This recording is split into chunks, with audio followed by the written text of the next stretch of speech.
Assalamualaikum warahmatullahi wabarakatuh.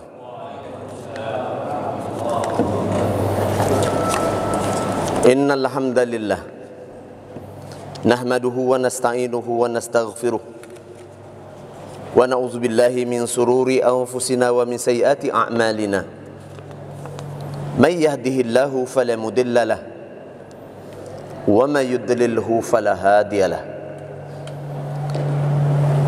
Asyhadu an la ilaha illallah wa nashhadu anna Muhammadan abduhu wa rasuluhu la nabiyya ba'dah. Allahumma salli wa sallim ala alihi wa ashabatihi wa man tabi'ahum bi ihsani ila yaumil qiyamah. Ya ayuhan nasu taqu rabbakum alladhi khalaqakum min nafsin wahidah wa khalaqa minha zawjaha wa batha minhuma rijalan katsiran wa nisaa wa taqullaha alladhina tasaaluna bihi wal arham. Innallaha kana 'alaikum raqiba. Ya ayyuhalladzina amanu taqullaha wa qulu qawlan sadida yuslih lakum a'malakum wa yaghfir lakum dhunubakum wa may yuti'allaha wa rasulahu faqad faza fawzan 'azima. Jamaah salat zuhur yang dimuliakan Allah. Muharram adalah salah satu bulan haram yang Allah muliakan. Muslim yang mukmin dan berilmu akan mengejar fadilah dan keutamaannya. Muslim tok doang mengakui beragama Islam lalu beramal soleh, tidak paham tentang keutamaan dan fadilah Muharram, berlalu seperti mana bulan-bulan lain. Bagi antum yang Allah berikan kesempatan duduk dalam majelis ilmu, pelajari dengan baik setiap kesempatan dan sisa umur. Pastikan antum beramal di atas ilmu. Pastikan pula antum berada pada manhaj yang benar. Pastikan pula antum tidak latah dalam beragama. Saudaraku yang dimuliakan Allah, hari ini kita sudah tak bisa membedakan ainal haq ala dinullah, mana yang benar di atas agama Allah dan mana yang batil yang bukan ajaran Allah. Kita sudah susah membedakan mana yang benar di atas jalan dan agama Allah dan mana yang batil. Di tengah-tengah kita berkembang banyak perkara, banyak hal-hal yang disangka-sangka agama, ajaran syariat, hukum hakam Allah, halal haramnya Allah, tapi sebenarnya bukan. Hukum hakam dan halal haramnya Allah itu justru ditinggalkan. Siapa pelopornya? Kaum muslimin, akhi. Kaum muslimin yang mungkin sholat bersama antum, yang mungkin juga beribadah bersama antum.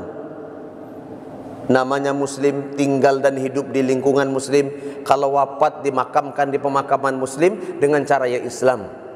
Tapi demi Allah yang dia lakukan tidak berdasarkan syariat, tapi berdasarkan prasangka. Kece orang. Bukankah orang lain banyak melakukan? Apa salahnya? Ini kan baik. Jadi dalilnya adalah prasangka. Kata orang, apa salahnya ini baik? Sesuatu yang tidak diajarkan oleh Nabi, tak dibuat oleh Nabi, jangan lakukan, akhi. Anda akan rugi sendiri. Kita akan hina. Ingat, orang yang subahat dalam kebatilan dalam beramal biasanya memiliki kecenderungan sukar untuk berubah. Ahli syahwat, ahli maksiat, insya Allah setiap maksiat yang dia lakukan, dia punya hati nurani kecil bahwa ini dosa. Maaf, pezina, perampok, berlaku zalim, pembunuh, sejahat apapun di hati kecilnya masih mengatakan ini dosa. Tapi orang yang melakukan subahat dalam hal agama tak pernah menyangka bahwa yang dilakukan itu adalah perkara terlarang dan dosa. Oleh karena itu, akhi, 14 1443 Hijriah. Hari ini atau kemarin? 1443 Hijriah. Hari ini atau kemarin? Hah? Tanggal 1-nya hari ini atau kemarin? Kemarin. Liburnya hari ini. Entah apa dalilnya. Anda mau protes? Anda mau lawan? Hah? 2. Saudaraku, di tengah-tengah kaum muslimin ada juru-juru dakwah ad-du'at yang mendakwahkan seakan-akan untuk kebaikan umat dan kaum muslimin, tapi sebenarnya dia tengah menjerumuskan Anda, menguasai media sosial, menguasai corong-corong akademik, menguasai beberapa lini kehidupan, sampai keburukan yang dia sampaikan dianggap sebuah kebenaran. Sunnah dianggap garis keras, ekstrim. Anda yang memelihara jenggot dianggap radikal. Yang klimis, manis dianggap nasional. Saudara yang dimuliakan Allah, kita telah bahas kemarin bagaimana perilaku-perilaku muslim yang berada di sekitar Nabi. Di zaman Nabi saja, demi Allah, ada musuh-musuh Allah seperti ini. Kita sudah bahas Ubay bin Salul, Abdullah bin Ubay bin Salul.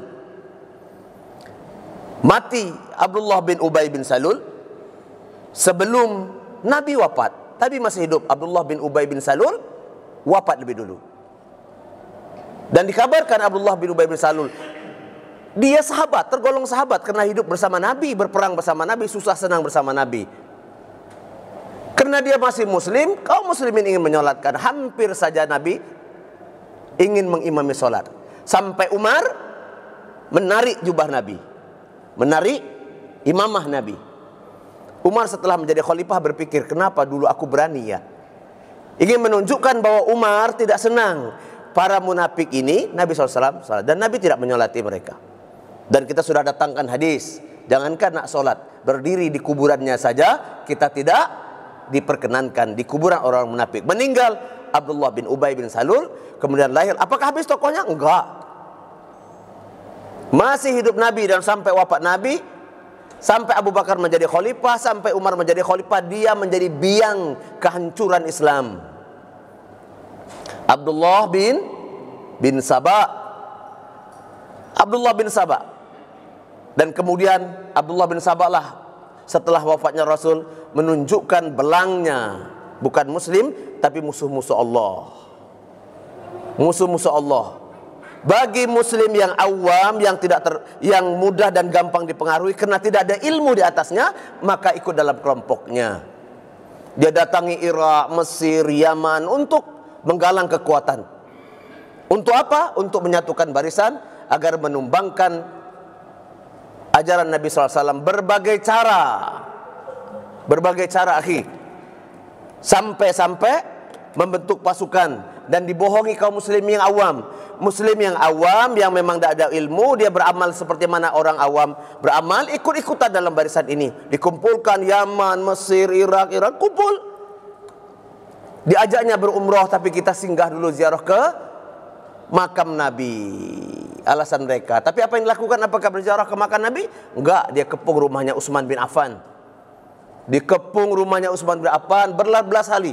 Ya, berbelas hari sampai Utsman bin Affan terbunuh di kelompok ini. Tuntaskah? Selesaikan? Enggak. Akhi, dia tebarkan fitnah.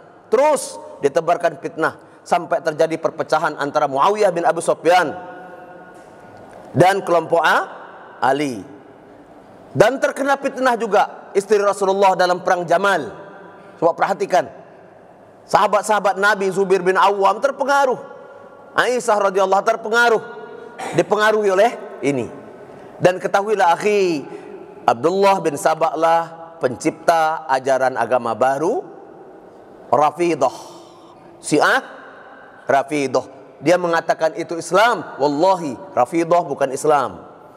Dan terus berkembang, terus dan tetap akan lahir Abdullah bin Sabah gaya baru dengan kemasan baru. Demi Allah akhi, para munafik ini Allah akan benamkan sebelum dia wafat. Allah akan datangkan azabnya. Allah akan cabut kalau dia tidak taat dan tidak soleh kepada Allah Azza wa Jalla. Ikhwan wa akhwat billah, kita telah bentangkan betapa hebatnya agama Allah yang mulia ini hancur, luluh, habis oleh isu-isu yang sengaja didaulatkan oleh musuh-musuh Allah. Berhati-hatilah ikhwan. Siapa yang mengambil jalan Allah, Allah akan berikan kemuliaan dan jaminan. Kita kutip surah An-Nahl ayat 97. A'udzubillahi samiul alim minasyaitonir rajim. Man amila salihan man dzakara wa unsa wa huwa mu'min. Siapa saja di antara kalian yang beramal soleh dari laki-laki dan perempuan, dia adalah mukmin. Apa jaminannya? Kalau dia beramal soleh di atas keimanannya dan di atas ilmu, beramal soleh benar atas tuntunan dan dasar syariat agama Allah, maka dia disebut mukmin. Apa jaminan Allah? Bal nuhyiyannahu hayatan thayyiban. Nuhyiyannahu hayatan thayyiban. Aku berikan kepadanya, aku jaminkan kepadanya hayatan thayyiban, kehidupan yang baik. Di dunia Allah berikan kehidupan yang baik. Apa syaratnya? Mukmin berilmu. Muslim saja Pak Ustaz tidak cukup hari ini. Kita ialah Islam Pak, mak ayah kita Islam, otomatis kita Islam. Tidak cukup. Tidak cukup beramal soleh dengan modal Islam kita yang kita bawa. Tidak cukup ya akhi. Karena sungguh Islam yang kita bawa mengandung konsekuensi. Kalau kita tak mau belajar, kemungkinan besar sesat. Oleh karena itu, ilmui diri kita, tarbiyah diri kita, agar diri kita naik derajatnya. Satu orang Muslim berilmu, Muslim yang lain tak berilmu, dia sholat seperti biasa, sama-sama sholat, derajatnya berbeda. Sama-sama sedekah, Muslim yang satu, mukmin yang berilmu, sedekah 10.000, sama-sama kadar ikhlasnya diukur. Muslim yang satu pula muslim biasa tidak berilmu, karena orang sedekah katanya baik, dia pun ikut sedekah di atas kebaikan, nilai sedekahnya berbeda. Muslim mukmin yang berilmu, paham menggunakan waktu, tahu keadaan, bisa membaca dan bisa beramal sesuai dengan ilmunya. Siapa yang bersedekah di bulan Muharram, nilainya berbeda. Bobot amal solehnya berbeda di luar bulan Muharram. Rajab, Zulqaidah, Zulhijjah, dan bulan ini bulan Muharram. Beda akhi. Dan beramal di bulan Muharram berbeda. Itu menunjukkan Muslim yang mukmin berilmu menunggu-nunggu waktu yang afdal di bulan Muharram 9 dan 10, ditunggunya akhi, ditunggunya. Ancang-ancang dia sudah berniat, ini tanggal 2, besok tanggal 9, tanggal hari ini, udah ancang-ancang. Tidak ingin soleh sendiri, dia bawa anaknya, ditarbiyah anaknya. Ini bedanya ya. Tapi Muslim sahaja tidak berilmu, dia luluh, hancur dengan kebutuhan dunianya. Sampai tengah malam pulang, nongkrong di sana, ngopi di sini, bisnis itu, bisnis ini, seakan-akan tak habis. Tak habis. Suruh dengar majelis ilmu 20 menit saja, pantatnya gatal. Hatinya sudah menggaruk-garuk. Kenapa begitu? Karena merasa bahwa telah menjadi muslim. Ini muslim doang. Saudaraku yang dimuliakan Allah, Muslim yang mukmin berilmu, dia akan tunak dalam majelis-majelis ilmu. Kenapa? Karena majelis ilmu serupa ini atau yang lainnya itu akan membuat hati Anda lapang, jiwa Anda tenang.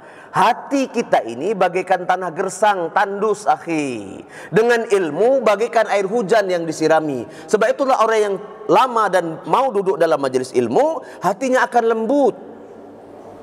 Hatinya akan lembut. Ikhwan, Sempatkan dalam satu pekan paling kurang 1 jam antum duduk dalam majelis ilmu. Demi Allah, itu akan membantu anda mereduksi semua keangkuhan dan keegoan hati kita ini. Alah Pak Ustadz, udahlah nengok aja lah di YouTube. Allah, beda nilainya. Beda. Allah berikan jaminan, pastikan anda menjadi mukmin yang soleh, hayatan thayyiban, jaminan Allah akan aku berikan kehidupan yang baik di dunia. Tugasnya hanya apa? Beramal soleh, menjaga keimanan dan jaga amal soleh, jauhi maksiat. Semua urusan kita Allah tuntaskan. Ya, simple hidup ini Pak. Antum memikirkan makan apa anak antum bulan besok? Allah, tidak kerja antum itu akhi. Tugas kita hanya ikhtiar. Hatta sampai ada orang memiliki tabungan banyak pun bermiliar-miliar, dia tak bisa gunakan uangnya. Kenapa? Karena Allah tahan dengan bentuk berbagai penyakit. Ada satu cerita orang kaya di Pekanbaru. Kaya banget, tak usah saya sebutkan namanya. Kaya betul. Tapi Allah uji dia dengan beberapa penyakit, di antaranya alergi ketika ada AC. Alergi ketika dia berada di ruang AC. Alergi ketika dia berada di ruang lembut dan bludru. Mobilnya 4. 1 Mercy, 1 BMW klasik, 2 mobil perangnya ke kebun-kebunnya, mobil besar-besar. Dari rumahnya ke kantor lebih kurang 600 meter atau hampir setengah kilo lebih sedikit. Mobilnya Mercy, yang makai dan naik mobil sopirnya, dia jalan kaki tanpa alas kaki, sendalnya ditenteng.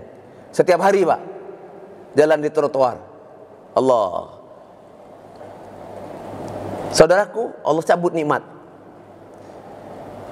Jaga kesolehan, pupuk iman, duduk dalam majelis ilmu, pasti hayatan thayyiban, kehidupan yang baik. Kehidupan yang baik itu layak, sesuai kebutuhan akhi. Sesuai kebutuhan. Yang kedua apa?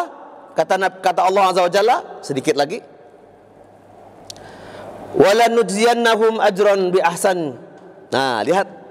Aku berikan kepadanya ajrahum, pahala. Di dunia hayatan thayyiban, di akhirat pahala yang banyak. Di dunia dapat akhi, di akhirat apalagi. Oleh karena itu pastikan diri ana dan diri antum, keluarga ana dan keluarga antum betul-betul taat kepada Allah. Akhi, kita betul-betul hidup di zaman fitnah. Tak bisa lagi kita membedakan siapa yang baik, perintah mana yang betul. Ketika ada 2 perintah yang nampaknya baik kedua-duanya, cari perintah yang dekat kepada Allah. Dulukan hak Allah, maka Allah akan selesaikan urusan kita. Saudaraku, ini nasihat kecil untuk diriku sendiri, untuk keluargaku, dan untuk saudaraku seakidah, seiman. Nasihat ini tonton akan dengar. Selain direkam, bisa ditonton kapan saja sampai Allah hancurkan dunia ini. Nanti nasihat ini tonton akan dengar sekali lagi di padang mahsyar, di mana ana dan antum akan dihisab untuk urusan dakwah ana hari ini.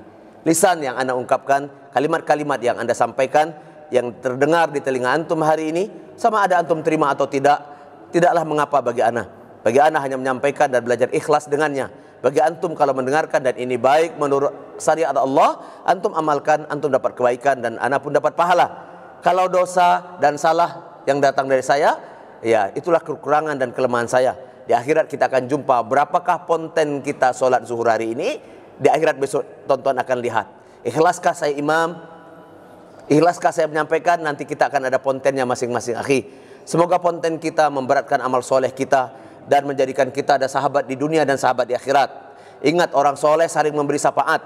Orang soleh yang selalu duduk dalam majelis ilmu, demi Allah besok saling memberi syafaat dan kita saling jumpa di atas kesolehan.